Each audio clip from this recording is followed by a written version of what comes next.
Luke 14. Jesus at a Pharisee's house. One Sabbath, when Jesus went to eat in the house of a prominent Pharisee, he was being carefully watched. There in front of him was a man suffering from dropsy. Jesus asked the Pharisee, an expert in the law, "Is it lawful to heal on the Sabbath or not?" But they remained silent. So taking hold of the man, he healed him and sent him away. Then he asked him, "If one of you has a son or an ox that falls into a well on the Sabbath day, will you not immediately pull him out?" And they had nothing to say. When he noticed how the guests picked the place of honor at the table, he told them this parable. When someone invites you to a wedding feast, do not take the place of honor, for a person more distinguished than you may have been invited. If so, the host who invited both of you will come and say to you, "Give this man your seat." Then, humiliated, you will have to take the least important place. But when you are invited, take the lowest place, so that when your host comes, he will say to you, "Friend, move up to a better place." Then you will be honored in the presence of all your fellow guests. For everyone who exalts himself will be humbled, and he who humbles himself will be exalted. Then Jesus said to his host, "When you give a luncheon or dinner, do not invite your friends, your brothers, or relatives, or your rich neighbors. If you do, they may invite you back, and so you will be repaid. But when you give a banquet, invite the poor, the crippled, the lame, the blind, and you will be blessed. Although they cannot repay you, you will be repaid at the resurrection of the righteousness." The parable of the great banquet. When one of those at the table with him heard this, he said to Jesus, "Blessed is the man who will eat at the feast in the kingdom of God." Jesus replied, "A certain man was preparing a great banquet and invited many guests. At the time of the banquet, he sent his servant to tell those who had been invited, 'Come, for everything is now ready.'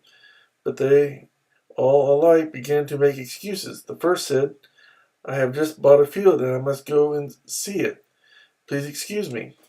Another said, 'I have just bought 5 yoke of oxen and I'm on my way to try them out. Please excuse me.' Still another said, 'I just got married, so I can't come.' The servant came back and reported this to his master.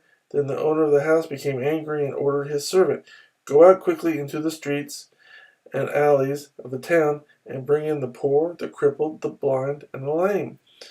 'Sir,' the servant said, 'what you ordered has been done, but there is still room.'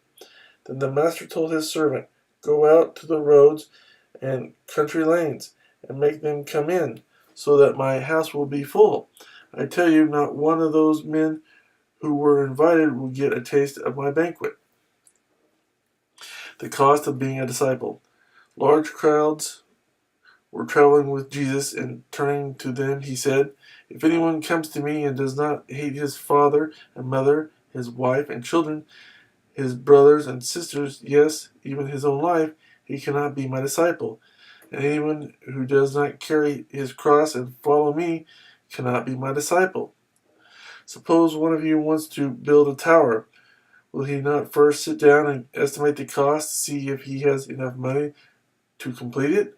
For if he lays the foundation and is not able to finish it, everyone who sees it will ridicule him, saying, 'This fellow began to build and was not able to finish.' Or suppose a king is about to go to war against another king. Will he not first sit down and consider whether he is able with 10,000 men to oppose the one come against him with 20,000? If he is not able, he will send a delegation while the other is still a long way off and will ask for terms of peace. In the same way, any of you who does not give up everything he has cannot be my disciple. Salt is good, but if it loses its saltiness, how can it be made salty again? It is fit neither for the soil nor for the manure pile. It is thrown out. He who has ears to hear, let him hear."